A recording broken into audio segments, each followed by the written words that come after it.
Man, that was a big surprise. That was the surprise of surprises. Well, I had to get you a birthday present today, and I was thinking, what can I No, get? that's it. That was it. That's it. That's enough. Thank you. Uh, You're a sweet man. he really is. He really is. He and you are. How much time do we have left? We had well, we left off at The Godfather. Oh, Da, da, da, how much time do I have left? How much time do you want? Well, you tell me. It's your show. We could do a half an hour, 45 minutes, whatever you want. 45 is all right because I got plenty of anecdotes. I love it. I told you it wouldn't be never a dull moment with Vincent Di Paolo.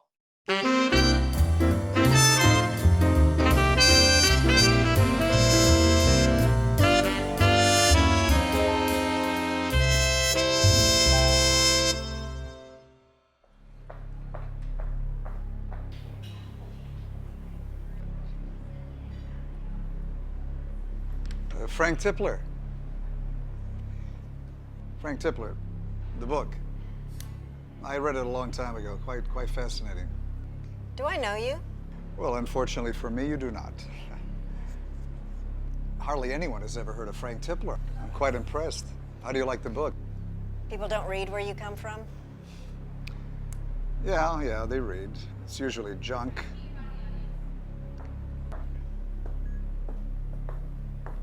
Thank you. Listen, my name is Jimmy. I'm here from Chicago, and it's my first time in L.A. Cool. Just make sure you see Malibu and Disneyland while you're here. You never did answer my question. Excuse me? How do you like the book? Guess I'll have to finish it first.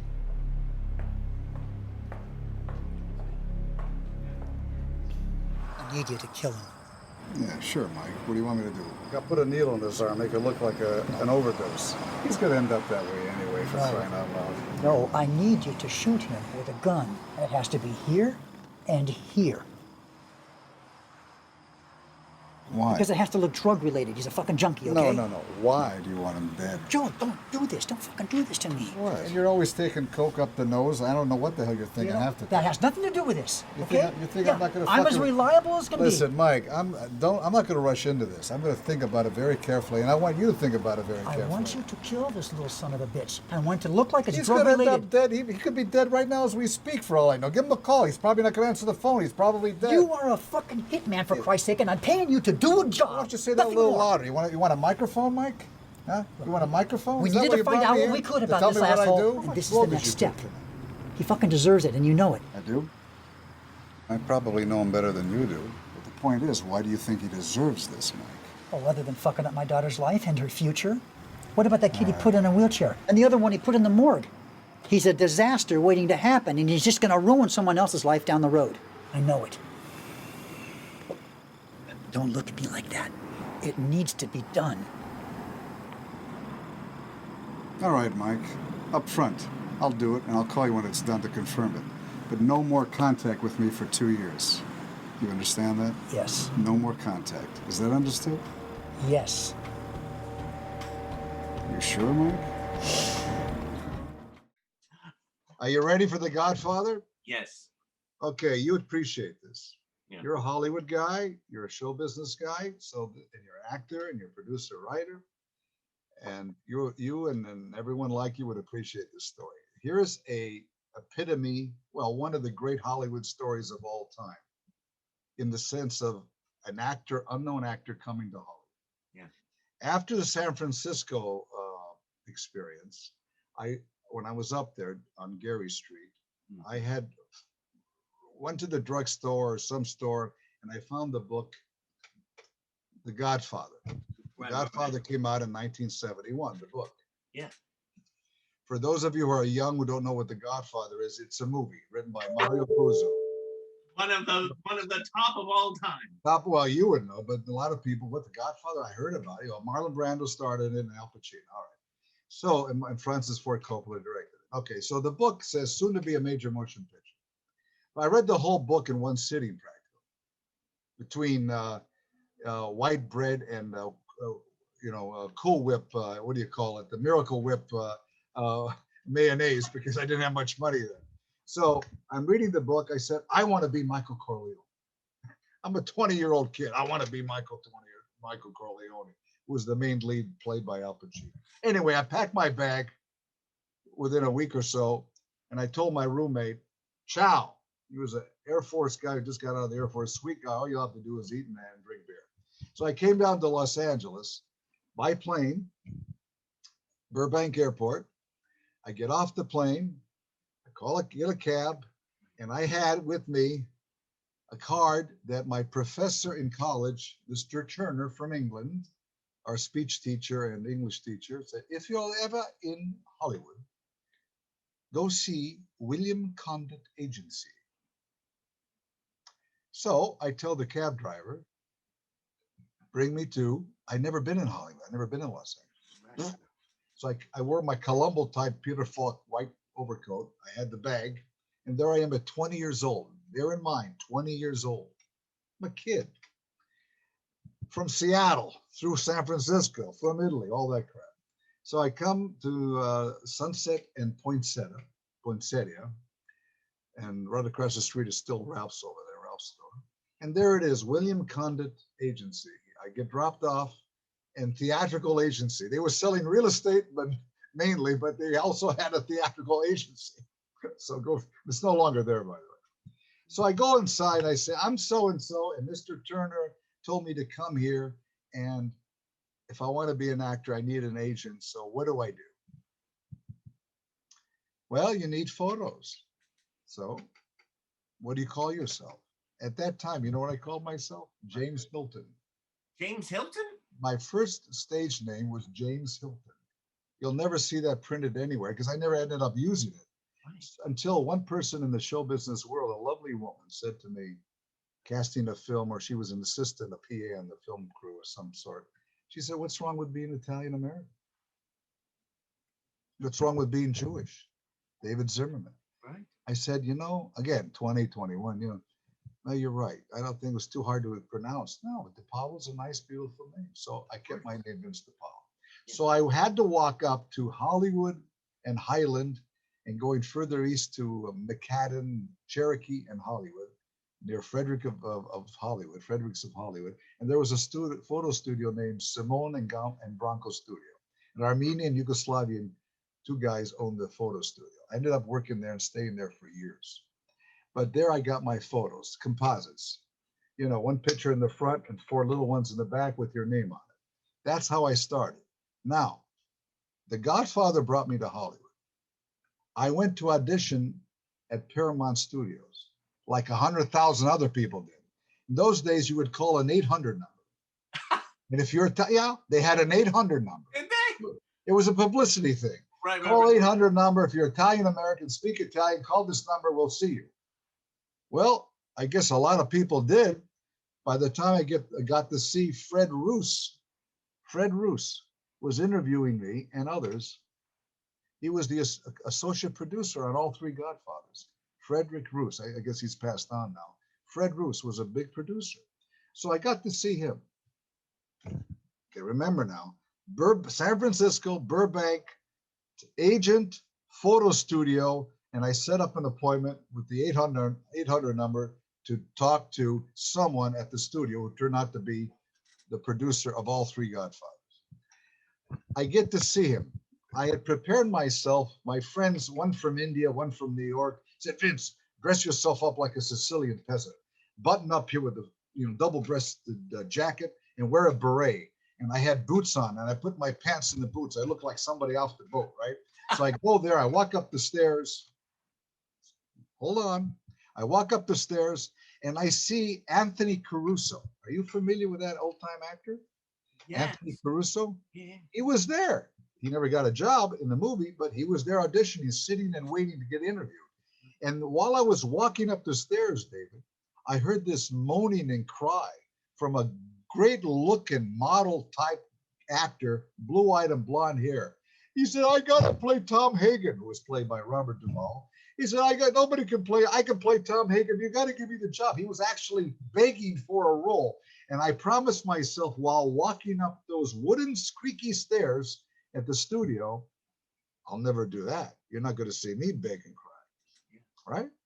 So finally, I sit down, and right across from me is Anthony Caruso, whom I later got to know at the Italian American Sons of Italian Immigrants Club that I used to belong to. And there's Anthony.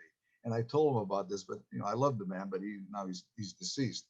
So putting all that aside, I finally got called in. Mr. Di Paolo, come on in. So there I am in my brown double-breasted jacket, button-up shirt, beret, walking in, 20 years old, 21 almost. I sit down, and there's Fred Roos, small little office, David. And behind him are hundreds of photos, 8x10s, literally, Yeah. all stacked up photos. Little desk, small little room, no secretary, just the one outside for everybody. And Anthony Caruso's waiting outside, and about 20 other guys from New York actors are waiting outside. Everybody was Italian in those days. They want to be in the Godfather. Everything is Jewish Italian. Everything was Jewish Italian, Jewish Italian. And there I am sitting down, a young punk trying to get a job, self-destructive, not even an ounce of self-effacing, just, I don't know what to say, what I felt, but I did feel excited. Yeah. And he looks at me and he says, well, where are you from? I'm from Seattle, Washington. Oh, he didn't blink at that. Not even a New Yorker, he probably thought. He says, do you speak Italian? I said, yes, I do. I studied in Italy. I speak it fluent. So he leans back in his chair and he says, well, Vincent, what role would you like to play? I don't know if he was testing me or if that was the usual questions on the questionnaire. I don't know. Here was my answer at 20 and a half years old. Well, as an ambitious actor, no career, but I'm an actor. I would love to play Michael Corleone, the great lead of the movie, other than Brando, played by Pacino eventually. But as an artist, I'll do anything the director wants me to do. That was my answer. I mean, this is 50 years ago. I still remember every word, every comma, every exclamation point. So he kind of looks at me with that quizzical look and says, probably thinking, I figured later on he was probably saying, well, you're pretty ambitious. You just got to Hollywood, no credits, and you want to play a leading role. So then we talked about this and that, and one thing led to another. He said, well, he thought about it. He said, well, excuse me, Vince, don't you think you're a little bit too young to play Michael Corleone? He's like around 30 in the movie. Now, another self-defeating response from Vince Di Paolo came out, but I was telling the truth. Well, Dustin Hoffman played a graduate in the movie The Graduate, and he was 30 years old. He played a 21-year-old college grad. I think Paramount makeup department can make me look a little older. That's what I said. He just smiled and probably thought, you jerk asshole. No. You're no Dustin Hoffman. So that's how it started. But to his credit, God bless his soul, he never mocked me. He never disrespected me. He realized what he was dealing with. A young aspiring wannabe with no credits, just came to Hollywood, whatever. And he said these words. He said sort of dismissive sort of words, but he said, well, I'll see what the director, can do. We'll see. Well, I'll pass it on. I said, then I realized I was being dismissed and nothing was going to happen. Now, here's the punchline. Here's what I mean by self-defeating, because most actors are, that. They get insecure and they just cut themselves short. A lot of times. Yeah. I said to him, and this is a suggestion and a warning to all you actors out there starting now. Do not do this at home. Do not do this in the studio. Do not do this in front of any producer, director, or casting director. Don't even do it in the men's restroom. Only do it. You can do it in the men's room in front of it. So you know what I said to him? And then that's the end of the story. I said to him, well, if you don't really want me, can you give me my photo back? Oh my God. You call about Meshuggah? And to his credit, he didn't even blink. He just went, well, as you can see, I don't know where it is. Where if I find it, I'll send it back. He said that. Wow. That's Fred Roos. That's Fred. What That a was my God. Now, here comes the best part. Yes. I don't have to uh, reinforce the notion or the whole issue that we were all anxious to be in that movie. You were younger than I am, but you may recall, maybe you read about it. Every actor in America, all of a sudden, Hawaiians were Italians. Half black guys were Italian. I was Italian. Yeah, I'm Italian. I'm half Italian. I want to be in the movie. Everybody wanted to be in The Godfather. It was the Gone with the Wind on steroids. It saved Paramount Studio. Yeah. It saved Paramount. It made over 100 million that then, 50 years ago. Now it'd be worth like half a billion today. Paramount was going down. The Godfather, Mario Puzo, Brando Pacino, Fred Roos, Coppola, all the boys, they saved the studio. So it was the movie of the year. Everybody was talking about it. I would tell stewardesses on the plane, yeah, I went down to try out for The Godfather. Oh, that's great. Oh, I like that. Oh, I read the book. Everything was sexy. You know what I mean? Read the book. It's a great read. It's better than the movie. So a year later, in 1972, Yeah. Julie Andrews, the great Julie Andrews, singer actress Yeah. from England, Sound of Music, Julie Andrews, for those who don't know. She had a variety show, David, at ABC Studios on Vine Street. My uncle Vince Barbie, God rest his soul, got me my SAG card and got me my first job. He was an actor, fighter, and connected guy with all sorts of things. Yeah. He got me involved. I found him. I found out where he lived about a year later. I got to Hollywood. I didn't know where he was. But anyway, he got me the Julie Andrews show. And in the Julie Andrews show, they had a skit, a comical skit, which was a play, a parody of the Godfather movie. And the scene was God Papa, starring Sid Caesar, Julie Andrews, and Rich Little, the great impersonator. And in the skit was me, my uncle, and a couple other hood type guys. I was 21 years old, 21 going on 22. 1972 on ABC Studios on Vine Street. 3-day shoot after I finally got after, then the SAG card. And Lenny Montana, who played Luca Brasi in The Godfather, you know, the big guy that gets strangled at the bar, they put a knife in his hand. Luca Brasi, that character. Lenny Montana was in the skit himself. So I got my kicks, I got my fix of The Godfather. I came to Hollywood because of The Godfather, and it turned out that I ended up playing the comical version of it as one of the sons of God Papa, not the Godfather. God, they call the Sid Caesar God Papa. And instead of a cat, he was caressing a tomato plant. I got the tape. I have the tape. Oh my God. That's the Godfather story. That's what brought me to Hollywood. That's the thing about you too, is like you can play those serious roles. I mean, you just look at you right there going like that and go, oh my, he's the Godfather right there. But at the same time, then you do that, you do a little smile, and you could tell, oh, there's there's that comedy. Well, that's right. Thank you. And it takes one to know one. You're a very good dramatic actor yourself, and you're a good comedian, you're a great singer. You should do more musical theater, by the way. Well, thank you.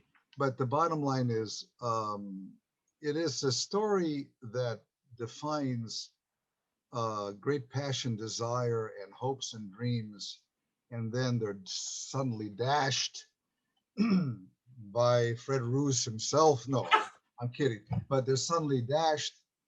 But then, as life would have it, call it divine intervention, I came to be in The Godfather, and guess what? I was in the God Papa skit. With Julie Andrews. With Julie Andrews. Oh my God, what a story that was. Yeah, that's a Hollywood story, isn't it? Kind of, sort of. It's a great one, and because you ultimately got it. It was different, but you know. Yeah, I got a taste. I had a taste of it, close enough. Well, I read in your bio, online, I was looking up, and your acting is subtext and style. I believe in style. I believe that what the actors today, now we're going to your territory. This is your world too, of course. You of all people know who Spencer Tracy was. Oh, You know who Paul One of the Muni best of was. all ever. Paul Muni, Peter O'Toole, Oh, Edward G. Robertson. The list goes on. And these actors, Robert Mitchum, Kirk Douglas. The list goes on and on and on and on. Alec Guinness, my favorite of top of them all. It's so what they had not only is great talent, they had style. Yeah. They had depth. They're not shallow. They weren't shallow.